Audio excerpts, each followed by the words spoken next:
Hello students, इस video में हम एक्सप्लेन करेंगे कंसेप्ट ऑफ रिजोनेंस। कुछ ऐसे मॉलिक्यूल्स और आयंस हैं जिसमें सिंगल लेवी स्ट्रक्चर उस मॉलिक्यूल्स के सभी फैक्ट्स को एक्सप्लेन नहीं कर सकता। तो ऐसे केसेस में number of similar structures draw किए जाएंगे। तो किसी मॉलिक्यूल या आयन के लिए एक से ज्यादा स्ट्रक्चर्स का ड्रा करना, रिप्रेजेंट करना, किसी मॉलिक्यूल या आयन को एक से ज्यादा स्ट्रक्चर में रिप्रेजेंट करना क्या कहलाएगा? रिजोनेंस। कैसे डिफाइन करेंगे?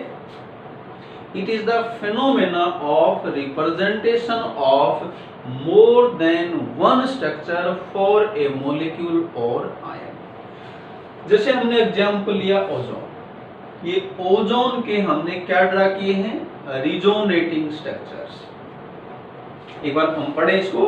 The different structures are called, जो एक से ज्यादा स्ट्रक्चर्स हमने ड्रा किए हैं वो क्या कहलाएंगे? रिजोनेटिंग, या क्या बोलेंगे उनको? कंट्रीब्यूटिंग स्ट्रक्चर्स, या उसको हम कह सकते हैं कैनोनिकल फॉर्म्स। तो ये हमने ओजोन के रिजोनेटिंग स्ट्रक्चर ड्रा किए। अब स्ट्रक्चर नंबर 1 देखें। इसमें हम देख सकते हैं एक ऑक्सीजन के बीच में डबल बॉन्ड है, एक सिंगल बॉन्ड है। दूसरे केस में यहां जो सिंगल था वो डबल है, यहां जो डबल था वो सिंगल है। तो दोनों स्ट्रक्चर हमें डिफरेंट फैक्ट्स बता रहे हैं। एक में ये डबल बॉन्ड है, एक में डबल बॉन्ड है। तो हमने क्या किया? इन दोनों का हाइब्रिड बना दिया। स्ट्रक्चर नंबर 3 क्या किया? इसमें हमने दोनों बॉन्ड में एक एक तो कंप्लीट बॉन्ड बना दिया और एक एक हमने क्या दिखा दी? Dotted lines. ये डॉटेड लाइंस हैं, ये पार्शियल बॉन्ड को रिप्रेजेंट करती हैं। एक्सपेरिमेंटली ऑब्जर्व किया गया कि ओजोन के अंदर दोनों ऑक्सीजन बॉन्ड इक्वल हैं, दोनों बॉन्ड्स की लेंथ सेम है। तो इसलिए हमने इसको इस तरह से रिप्रेजेंट किया। तो ये क्या कहलाए? Resonating structures. इनमें से कोई भी स्ट्रक्चर अलग अलग से इस फैक्ट को एक्सप्लेन नहीं कर सकता कि ये दोनों बॉन्ड बराबर हैं। तो जहां रिजोनेंस होता है ना, वहां सभी बॉन्ड्स की लेंथ सेम होती है। अब और वो जो लेंथ होती है एक्चुअल, वो लगभग उन बॉन्ड के इन बिटवीन होती है। यानी कि यहाँ जो बॉन्ड लेंथ है ये 128 पिकोमीटर है। ये बॉन्ड लेंथ सिंगल और डबल बॉन्ड की लेंथ का लगभग एवरेज है।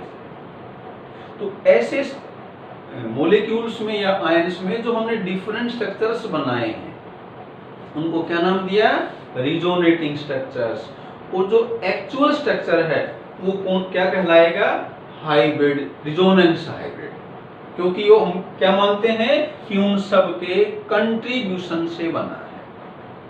हालांकि रिजोनेंस हाइब्रिड को एग्जैक्टली ड्रा करना पॉसिबल नहीं है, लेकिन ये हमें पता रहे कि किसी भी मॉलिक्यूल या आयन के लिए एक से ज्यादा स्ट्रक्चर ड्रा किए हैं टू एक्सप्लेन द फैक्ट्स, तो उसमें जो एक्चुअल स्ट्रक्चर है वो रिजोनेंस हाइब्रिड है और वो हम ड्रा नहीं कर सकते। ऐसा मान लें कि वो उन डिफरेंट रिजोनेटिंग स्ट्रक्चर के कंट्रीब्यूशन से बनेगा। इसलिए इन अलग अलग स्ट्रक्चर्स को क्या बोलते हैं? Contributing structures.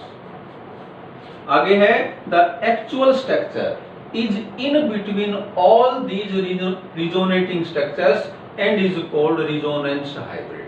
जो एक्चुअल स्ट्रक्चर है वो उन सभी कंट्रीब्यूटिंग स्ट्रक्चर के बीच में है, उसको क्या नाम दिया?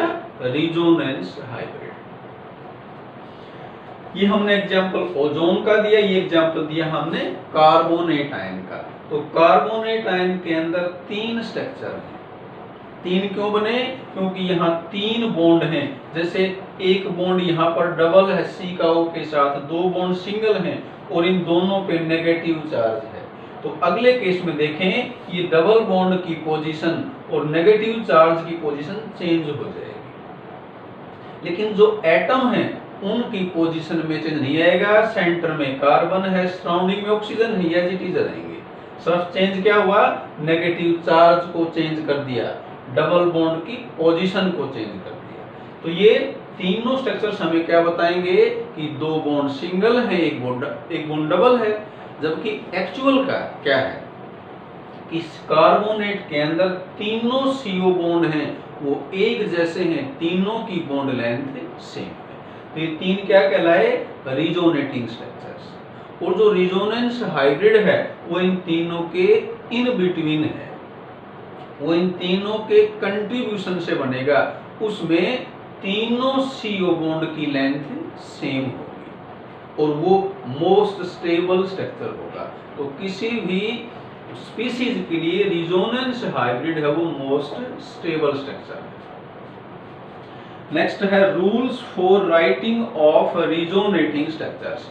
ये जो हमने डिफरेंट रिजोनेटिंग स्ट्रक्चर्स लिखे हैं, एक और तो ध्यान देंगे, रिजोनेटिंग स्ट्रक्चर्स के बीच में क्या आएगा, ये डबल हेडेड एरो।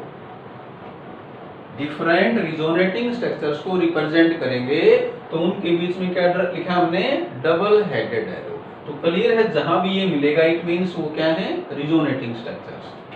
तो डिफरेंट रिजोनेटिंग स्ट्रक्चर्स को रिप्रेजेंट करने के लिए रूल्स क्या क्या हैं, the resonating structures should have, first condition, first rule, the same position of atoms, atom की पोजीशन सभी स्ट्रक्चर में सेम रहेगी। Second, same number of unpaired electrons, ध्यान देंगे जो अनपेयर्ड इलेक्ट्रॉन है उसमें कोई चेंज नहीं है। हम काउंट कर सकते हैं, जैसे यहाँ अनपेयर्ड एक पेयर है, दो पेयर यहाँ है, तीन पेयर यहाँ है, तो यहाँ पर भी इतना ही, इसमें तीन पेयर है, ये एक पेयर है, ये दो पेयर है। तो नंबर ऑफ अनपेयर्ड इलेक्ट्रॉन सभी स्ट्रक्चर में सेम होंगे। और थर्ड, ऑलमोस्ट सेम एनर्जी, लगभग इन सभी स्ट्रक्चर्स की एनर्जी क्या होगी, सेम।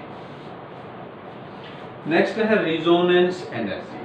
अब देखो हमने कि डायग्राम बनाया है, इस एक्सिस पे हमने क्या लिया, एनर्जी। सबसे नीचे है ये क्या है, रिजोनेंस हाइब्रिड। इसकी एनर्जी सबसे कम है क्योंकि किसी भी मॉलिक्यूल और आयन का जो मोस्ट स्टेबल स्ट्रक्चर है वही एक्चुअली एग्जिस्ट करता है। और इस केस में उसको हमने क्या नाम दिया है, रिजोनेंस हाइब्रिड। हाइब्रिड है वो डिफरेंट टाइप के का कॉम्बिनेशन हम कह सकते हैं। तो यहाँ जो डिफरेंट कंट्रीब्यूटिंग स्ट्रक्चर्स हैं ये उनके इन बिटवीन है, उनके कंट्रीब्यूशन से बना, इसलिए उसको नाम क्या दे दिया, हाइब्रिड। तो ये मोस्ट स्टेबल है, इसकी एनर्जी सबसे कम है। ये हमने मान लिया कि किसी मॉलिक्यूल में तीन स्ट्रक्चर है, ये 1 2 3 हमने क्या मान रखे हैं, रिजोनेटिंग स्ट्रक्चर्स। इनकी हालांकि एनर्जी लगभग सेम होती है, हमने स्लाइड डिफरेंस दिखाया। तो इन तीनों में जो फर्स्ट स्ट्रक्चर है उसकी एनर्जी सबसे कम है। इट मींस ये first resonating structure most stable है।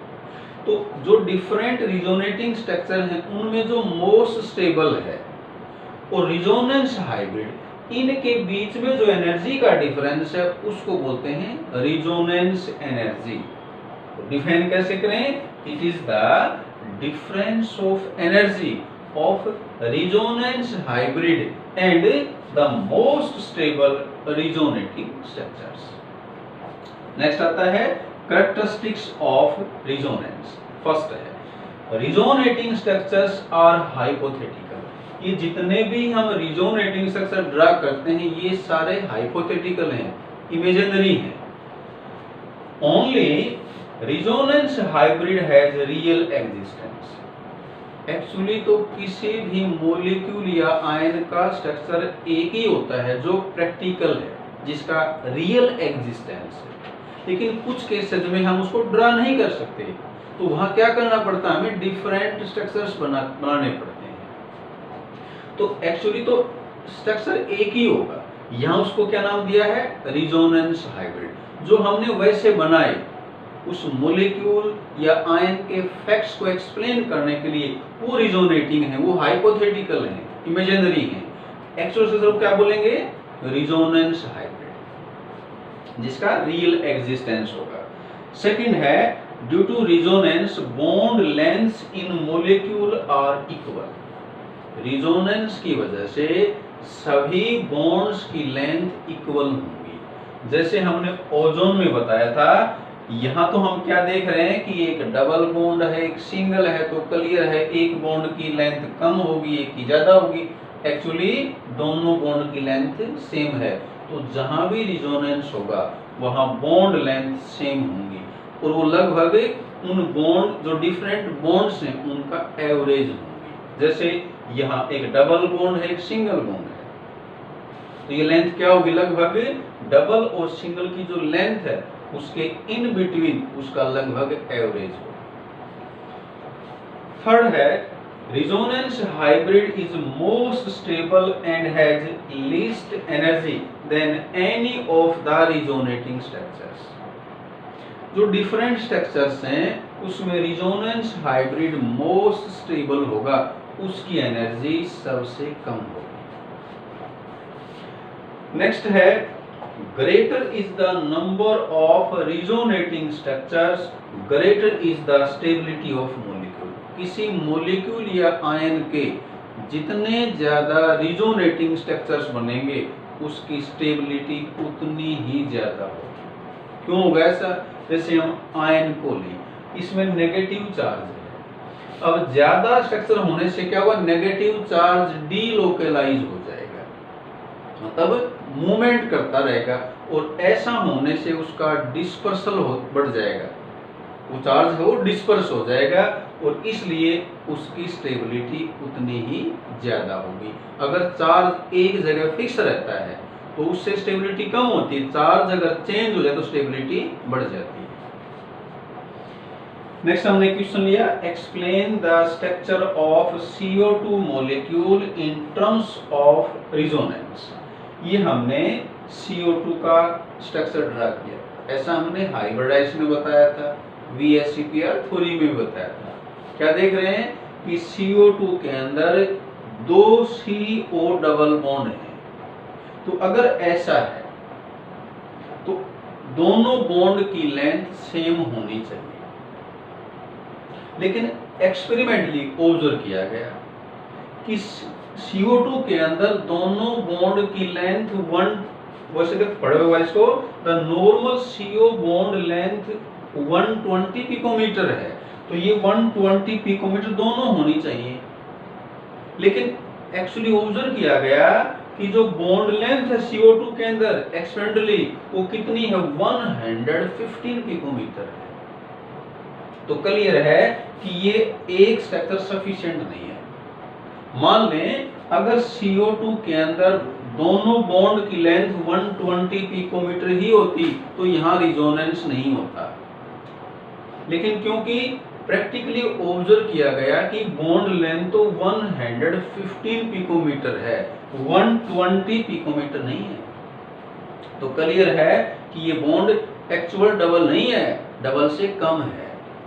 तो डबल से लेंथ कम कब होगी, जब डबल की बजाय ट्रिपल बॉन्ड बने। तो इसलिए इसमें हमने ये इसका रिजोनेटिंग स्ट्रक्चर ड्रा किया। कैसे? यहां से एक लोन पेयर को इन दो एटम के बीच में शिफ्ट कर दिया। ऐसा करने से इन दोनों एटम के बीच में ये ट्रिपल बॉन्ड हो जाएगा और हमें पता है कार्बन के 4 ही बॉन्ड बन सकते हैं क्योंकि उसके पास वैकेंट D नहीं होता। कार्बन में क्या है, 2s और 2p है, तो 4 ही ऑर्बिटल हैं, एक s में और 3p में, तो 4 ही बॉन्ड बन सकते हैं, D नहीं है। तो जो ही ये एक बॉन्ड बनेगा तो एक बॉन्ड यहाँ से टूट जाएगा, तो अब भी बॉन्ड कार्बन के 4 ही है।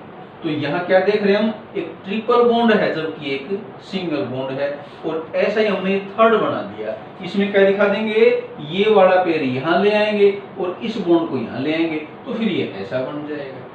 फिर 3 CO2 के रिजोनेटिंग स्ट्रक्चर्स, और यहाँ से हमें क्लियर है इसमें क्या है, एक ट्रिपल बॉन्ड है, एक सिंगल बॉन्ड है। तो ऐसा कब होता है, जब उसमें रिजोनेंस हो। और अब उसमें जो बॉन्ड लेंथ है वो क्या हो जाएगी, इसमें जो 115 पिकोमीटर क्या है ये, which is in between CO double bond and CO triple bond. ये जो लेंथ 115 पिकोमीटर है यहाँ, ये क्यों आई? ये क्योंकि इसमें एक ट्रिपल बॉन्ड है, तो ये लेंथ एवरेज है किसका? CO double bond and CO triple bond.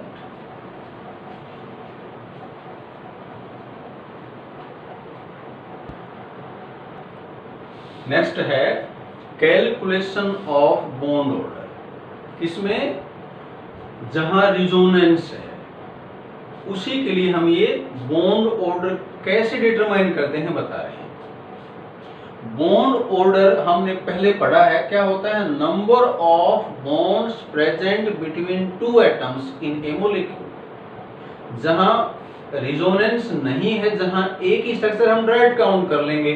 जैसे ऑक्सीजन है अपने पास, ऑक्सीजन मॉलिक्यूल के अंदर ऑक्सीजन एटम के बीच में डबल बॉन्ड है, 2 बॉन्ड बने हुए, तो बॉन्ड ऑर्डर 2 है। नाइट्रोजन मॉलिक्यूल के अंदर हमें पता है ट्रिपल बॉन्ड होता है, तो यहां बॉन्ड ऑर्डर 3 है।